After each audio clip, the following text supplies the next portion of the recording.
Hi, and a very warm welcome. Thank you for joining in this particular video where I want to share with you how this one company grew 50% with a high performing board.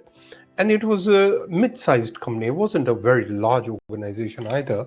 It was actually a family business. But the executives themselves were board members as well, some of them. And I was part of that particular company as a company accountability partner, as well as a non-executive director for this particular one company. So what I want to share with you is how using this one model, which is the impact model, which has helped very many businesses.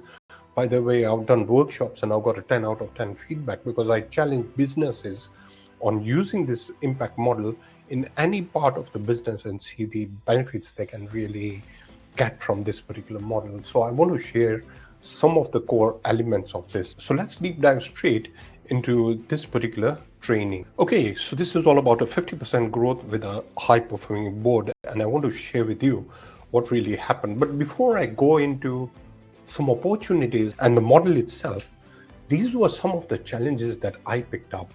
And I see this as a common pattern in very many businesses. And one of the key challenges is, this lacking strategic direction. At the top, that direction is missing. There was this one particular CEO of an FMCG company, and he was saying, Vijay, we want to go from here to here. How do we go from here to here? And I said, can you call your board? They had about 5,000 employees, and the board was mainly made up of family members and a couple of others as well. So he managed to bring in the board, and I gave them a piece of paper and a pen, and I told them, write the purpose of the company, write the values of the company, the vision of the company. Most important, when you say from here to here, define what you mean by that, by way of additional resources, by way of additional people, by way of additional revenues, profits, cash flows, whatever it is. But give me that stack up of what that means. And you might have guessed it that I got all different answers. So the point I'm trying to raise here is there's a lot of misalignment at the top. Revenue growth, profits, that will all come in play. But if you have the right tone at the top, that is what's going to make a difference. The second challenge I've seen is that there are very many leaders who sort of hold on.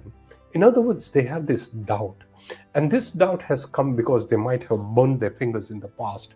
You might have experienced this in the past as well, that you might have made a decision which may not have been the right decision, and you might have burnt your fingers. So, they hold on to it. But at the same time, they even hold on to training and development, which is really a key chokehold to the growth of any organization. The third challenge I've seen is that there are some businesses out there who just focus on management accounts. They just want to know what happened last month. That is what they want to do, and that's what their meetings are all about. There's very little on forward thinking. Yeah, they could be having variables, they could have forecasts and all those elements in place.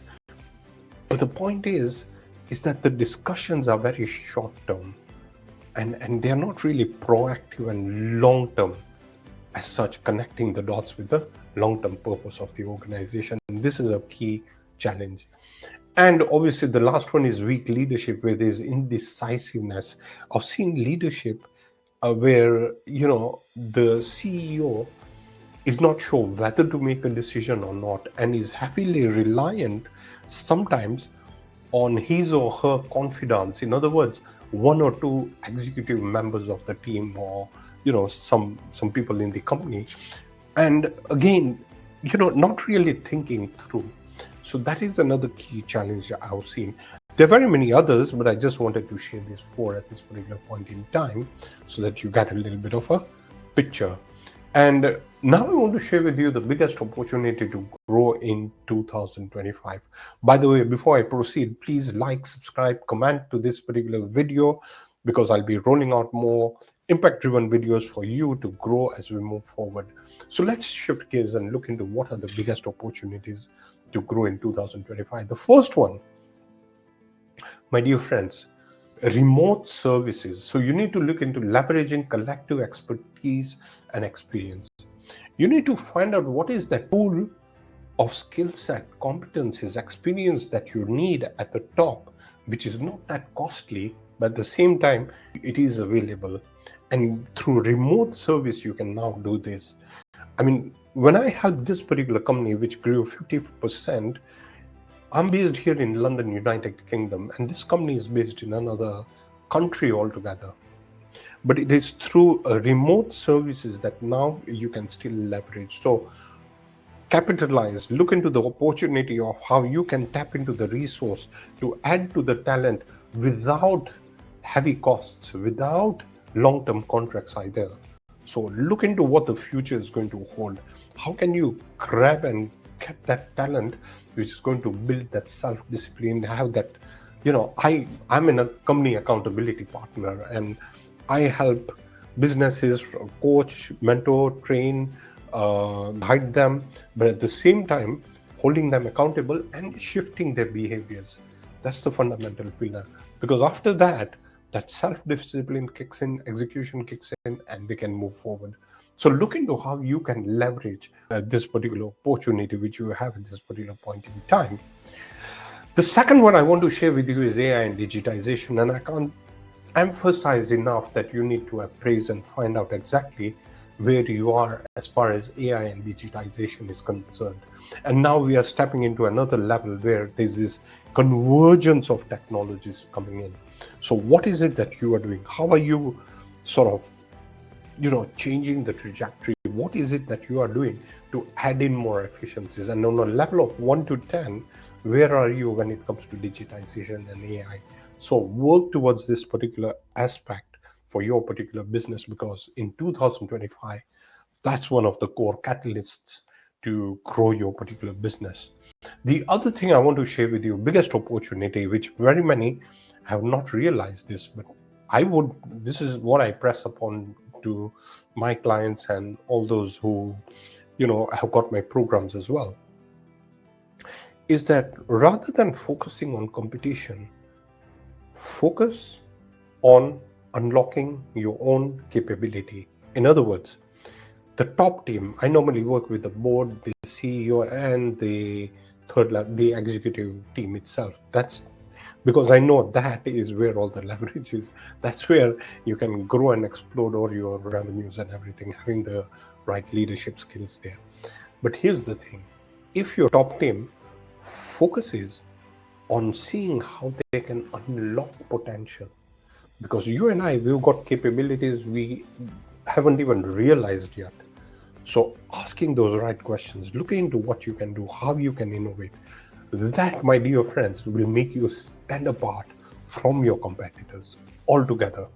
So it's not only disruption, it's another level away from disruption, because it's completely forward thinking and you're looking into how you're unlocking your capability altogether. I want to share the impact model itself. Impact stands for intention, mindset, people, accountability, cost leadership, and traction. And I'll go through each one of them.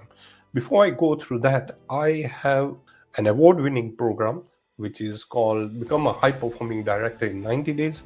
I have a whole program on this impact as well, included in that particular program. That program is 7 hours, 42 minutes. In addition, you get this impact program as well. Plus, you get this subscription-based program at no additional cost, so that you are relevant. You get these regular videos and everything at no additional cost. So you get lifetime access to it. The link is in the description below. So I press upon you to consider investing in this particular award-winning program, which is going to be game-changing for your executives, for your CEO, and your directors. So consider that. Let's move into the impact model itself. The first is intention. And I want you to consider that intention, your whole process has to be forward thinking, but with a different level of heightened intelligence. In other words, you can even detect signals moving forward. So what do I mean? I'll be talking more when we talk about traction. Is that at the top, make sure you have that collective intention, which I normally press upon. That's the thing that you need to look into. Intention, when you have that collective intention in place, clarity, simplicity, and the traction will be seen. You'll see the acceleration coming through. So it has to be clear, it has to be simple as well. And I would call it the specific point of destination. So think of, you taking a flight from one destination to another. So you know exactly where you're going. Similarly, you need to define exactly where you want to go when it comes to the intention bit. The second, which is very important, is mindset. Now, you and I, we have about 60,000 thoughts a single day, and 90 to 95% of these thoughts spill over to the next day. What I want you to do is think differently, have an open mindset, do not doubt, believe in yourself. And what you need to really do is ask the right questions. You need to have that curiosity. You need to have that openness. You need to adapt. You need to be agile as well. But at the same time, you need to stretch your thinking. 80% mindset, 20% skills, competencies, and experiences. So, mindset plays a key role. Egos on one side, if you're having board discussion or strategic discussions at the top, egos on one side, it should be authenticity altogether, which brings me to the people. Now, do you have the right fit? You need to ask that question. As far as your board is concerned, as far as your CEO is concerned, yes, even the CEO and your executive team, you need to make sure that you have the right people in the right place, doing the right job with the right tools and mechanisms, resources they need. But here's the thing, diversity has to be there. And one of the opportunities you now have is you can tap into remote services. Hybrid working and remote working is now standard. So you could tap into resources which is not expensive. It doesn't need to be long term either. It can be something that you can really capitalize on today in 2025. This is why I press upon you to look into the people. Make sure you have the right people who hold people accountable, which brings me to the A part of it, which is accountability, my dear friends. You must have accountability in place. If the thing is role duplicity and this complexity and roles and responsibilities being fuzzy, you have to make sure you have a coherent system. And CAP stands for company accountability partner. Now, in the past, everybody used to say we need a coach, we need a mentor, we need a trainer. But here, what makes me stand apart and what I'm really proud about is being an accountability partner. And an accountability partner, the right accountability partner, is going to coach, mentor, train, hold people accountable, but most important, shift behaviors. You need somebody who's going to shift those behaviors at the top. You want revenue growth, you want profit growth, everything, you need to have that self-discipline in place. Accountability starts from you and me, so it has to start from us. Titles on one side, we have to be held accountable for the actions and inactions. So accountability plays another key role. Cost leadership. Everything that you do in this particular company, what we did is we made sure that we had a cost appraisal, a complete cost audit and an appraisal to find out exactly how we can leverage. What is it that we can do to leverage not only time, because it was all about not only constructive discussions, but immersion sessions, focus sessions, breakout sessions, breakthroughs that we come through. There was a lot that we had to really work on when it comes to cost leadership, innovation, coming with the mechanisms of offering products which are more than competitive in the market, but still we make a healthy margin. So that was what was really powerful. And TRQ stands for time. You're not going to get your time back. So slippages in time is very important.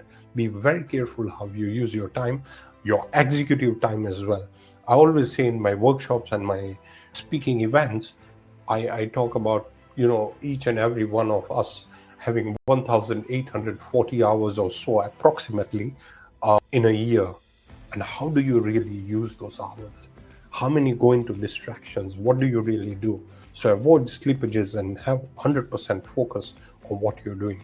So T stands for time, R stands for resources. You need to give the right resources. Make sure your people have the right resources, you have the right resources to forge forward. And Q stands for quality. This is non-negotiable. Your standards, whatever you are delivering, your services or your products, they have to be best in class at the end of the day. So add exponential value. That is what the C stands for. And finally, my dear friends, traction. Let me go through. This is where the tools and strategies and everything else comes through. So I want to share some of this with you. The first thing that I want you to consider doing, and this is what helped this company grow 50%, is have a blueprint with drill down. So what do I mean? Have a one-pager. Have a one-pager which is clear. Clarity is where the impact is. Clarity is where the power is. So be very clear. It has to be succinct. So make sure you have a blueprint. What does the blueprint have? If you want to go from here to here, define what you really mean. Be very clear about the goals, objectives, but in one page. It has to be very clear. Revenues in 18 months, X. Profit, Y. Cash flow, this amount. Be very specific so you have that. And that is your conduit to success. I promise you, work on this. But have drill down information. Some of the executives and your CEO, directors, C-suite might be wanting to learn more about how that figure came about. So make sure you have the drill down information and meaning behind the blueprint itself. The second point, revisit your strategy or have a board meeting every 4 to 6 weeks. I know board meetings are held every 3 months. In many companies, I see them holding these meetings quarterly, or they have it, every 2 months or something. But because of the dynamic nature in which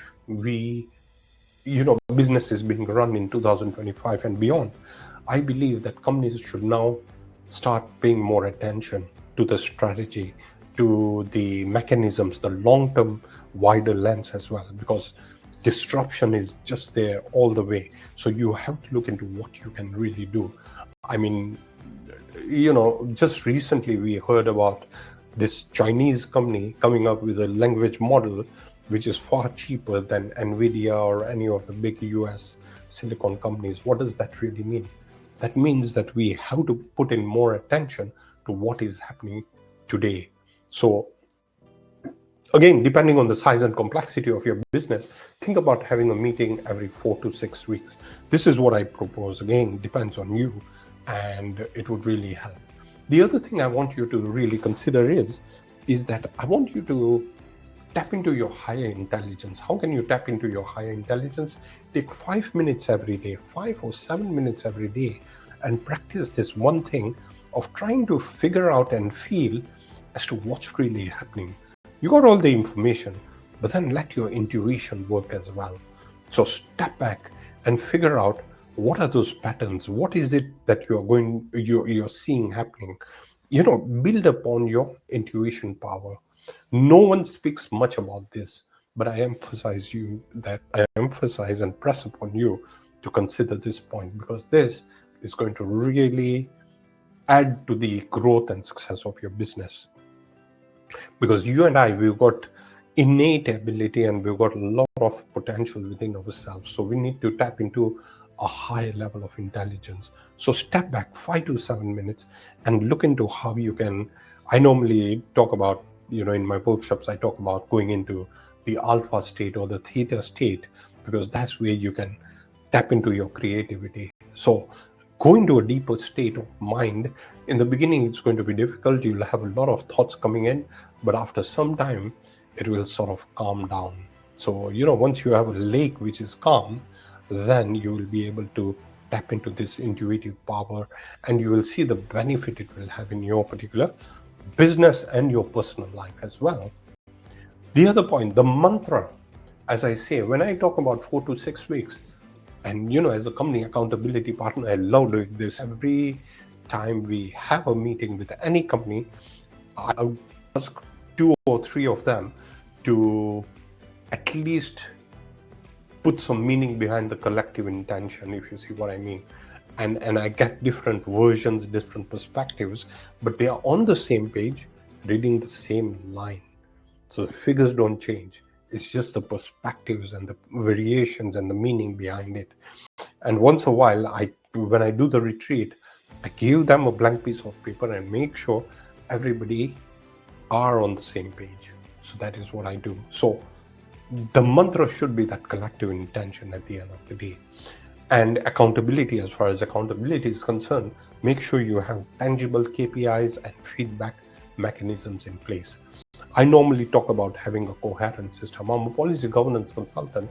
They are under 300 worldwide. So what we do is I have a system which bridges the coherence, the radical based model with the traditional model, and I bridge the two. But have KPIs and feedback mechanisms in place, which is system driven. Two things are important: systems and leadership. So make sure you have that particular piece in place. And what I want you to do is stretch your thinking, move out of your comfort zone, look into what you can do as far as you can stretch your goals as well in the process. So work towards that particular element. A company comes up to me. I was in a retreat, and this particular company, the executives came. They were really excited. They said that, look, we're going to achieve this particular goal in 2 years, 24 months. And I sort of challenged them and I said, look, do this in 12 months. If you had to do it in 12 months, could you do this? And they said that it's impossible, we can't. And they were having a laugh at me on that particular aspect. But I challenged them. I said, take 3 hours, go back and see what you can really come up with. After 3 hours, they come back and they say, Vijay, look, we can't do 12 months, but what we can do is we can achieve these goals by 18 months. And this is what we can do additionally to achieve these goals. So the point I'm raising is you stretch your thinking and you'll be able to achieve the goals that you want. So, my dear friends, look, here's your opportunity to become a high-performing director in 90 days. There is a link below. You can get immediate access, lifetime access to this particular program. You can learn more in this particular program. It has 7 hours, 42 minutes of training, 11 modules. But with that, you get this impact model as well of how it will help. Plus, you get the subscription-based program where I drip feed videos every now and again on how to deal with a difficult director. And there are quite a lot of others as well. Plus, you get some more of my programs, which are worth, I think, about 8, 9, 10,000 pounds or something. But anyway, you can get this immediately, and I would press upon you to consider taking that up. And if you want to go a step further, if you want a company accountability partner, reach out to me. We can have a dialogue, and I can see how I can help your company move forward. My contracts are normally 12 months to 18 months. But if that's something that you're interested in, we can have a free, no obligation discussion and see how we can take your business to the next level. So my dear friends, look, I hope you found this video insightful, and I look forward to seeing you in the next video. Like I said, please like, subscribe, comment on this particular video, so that is just going to help me to make more videos, help you further, and help you move to the next level. Thank you very much.